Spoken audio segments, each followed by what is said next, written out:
Bonjour chers lecteurs, je fais cette vidéo pour compléter une page sur mon blog concernant le réglage de la température d'un chauffe-eau électrique.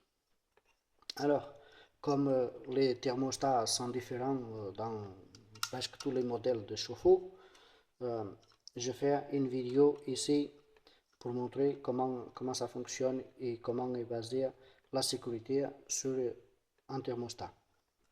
Donc, on peut voir ici des thermostats de plusieurs formes. Certains sont même démontables, d'autres ne le sont pas, comme c'est le cas de celui-ci par exemple. Il n'est pas démontable, on peut voir qu'il est riveté de manière à ne pas qu'on le démonte. Alors, je voudrais dire dans un premier lieu que tous ce beau petit monde, ils ont toujours un point commun. Et c'est quoi le point commun? C'est le fonctionnement. Quelle qu'en soit la forme ou la taille du thermostat, le mode de fonctionnement est toujours le même. Donc nous avons tout d'abord un premier élément de capture. Celui-ci, on peut voir que l'élément de capture il est déporté par rapport au thermostat. Celui-ci, c'est à peu près la même chose. Le point de réglage se fait par l'action sur cette petite roulette. Donc, dans la majorité des cas, le thermostat il est posé comme ça sur le fond du chauffe-eau. Il faut donc le démonter. On peut voir qu'il est tenu par une vis dans cette petite patte. Dans la majorité des cas, il faut bien entendu le démonter sans toucher les fils, bien sûr, ou alors en ayant coupé le courant au préalable, avant de pouvoir régler la température.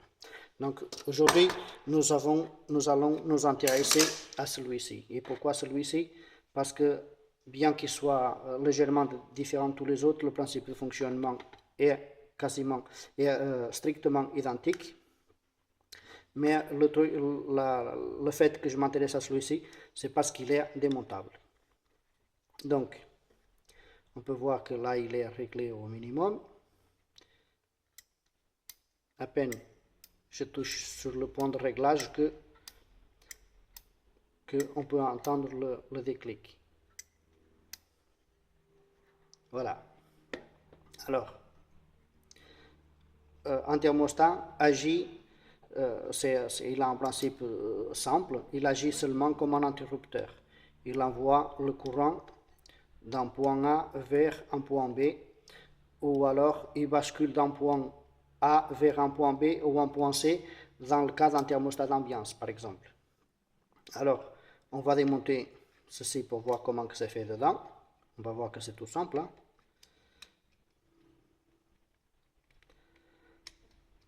Avant de l'ouvrir, je vais préciser qu'un thermostat est toujours composé de trois éléments différents. Le bulbe, soit l'élément de capture, le point de réglage et le mécanisme. Donc ici, on trouve alors le mécanisme. Dans ce cas précis, il s'agit dans la majorité des cas de ce modèle-là. Ce sont des thermostats unipolaires qui coupent un seul pôle. Donc, à nous de nous démerder en suivant le schéma qu'il y a sur le couvercle, sur la coque. À nous de suivre le schéma pour savoir quel est le pôle qui se coupe. Donc, on peut voir ici qu'il est en position fermée, c'est-à-dire que le courant ne passe pas. Il suffit qu'on touche au réglage pour que ça bascule de la position fermée vers ouvert. Donc, la température se capte via le bulbe, et puis elle agit en faisant une pression sur cette petite bascule qui va appuyer sur ce petit contacteur pour envoyer ou ne pas envoyer le courant. Donc c'est tout simple.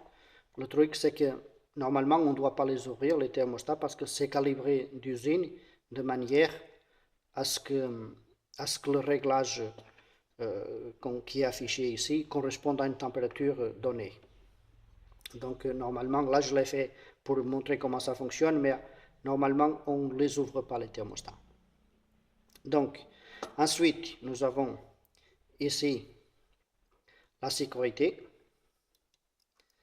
Celle-ci, elle agit sur les deux, elle est bipolaire, elle agit bien entendu sur les deux pôles. C'est-à-dire qu'au-delà d'une température donnée, c'est défini par le constructeur, la sécurité, elle coupe le courant sur les deux pôles, de manière à ne pas endommager le matériel. Dans certains cas, cette sécurité doit être réarmée manuellement, et quand c'est le cas, il faut venir avec un objet pointu, appuyer sur le petit point rouge qui est ici. Dans la majorité des cas, dans les chauffe-eau, ça se réarme tout seul, mais sur certains modèles, effectivement, il faut venir ici appuyer dessus. Donc là, on va prendre un autre comme exemple. Ici, on voit que le point il est gris, il se situe là. Donc il faut venir appuyer dessus. Donc on peut voir, le thermostat il est légèrement différent, mais le principe de fonctionnement est exactement le même. On peut voir celui-ci, qui a la sécurité ici. Donc voilà, qui se trouve là. C'est un thermostat unipolaire aussi. On peut le voir là, à ce petit point ici. Donc il suffit de respecter le schéma de montage. L, ça veut dire la phase. Et donc le neutre, lui, il est permanent. Donc voilà, ce petit trait qu'on voit au milieu, ça représente la sécurité bipolaire, c'est-à-dire le petit point qu'on voit ici. Et là, on va prendre un autre qui est de couleur différente mais identique à celui que j'ai démonté. Et on peut voir que la sécurité se trouve là aussi. Et donc on peut voir le schéma. Enfin, je ne sais pas si on le voit bien. Et on voit que c'est sur le bornier numéro 1. Donc c'est même mieux, c'est marqué ici L, ça veut dire phase, et N, ça veut dire neutre. Donc voilà. Ensuite, on voit celui-ci, il a des schémas aussi. Je ne sais pas si on va pouvoir le voir. Celui-ci, il a une double coupure. Hein. Donc il est bien bipolaire, il coupe les deux pôles. À chaque fois que ça coupe, il coupe les deux pôles. Alors on voit il y a ici un petit point, c'est toujours la sécurité qu'on voit ici. Alors on retrouve ce genre de thermostat, même s'ils ont une forme différente. Ce principe de fonctionnement, on le trouve sur les fours, sur les chaudières, sur les chauffe-vents, sur les chauffe-eau électriques. D'ailleurs, ça c'est des thermostats de chauffe-eau électrique. On trouve ça dans quasiment tous les appareils. Sur les thermostats d'ambiance, on retrouve exactement le même principe de fonctionnement, mais avec un matériel vraiment très petit, vraiment minuscule, parce que sinon, si on devait intégrer un appareil comme celui-là, un thermostat d'ambiance, il aurait fallu quasiment une armoire.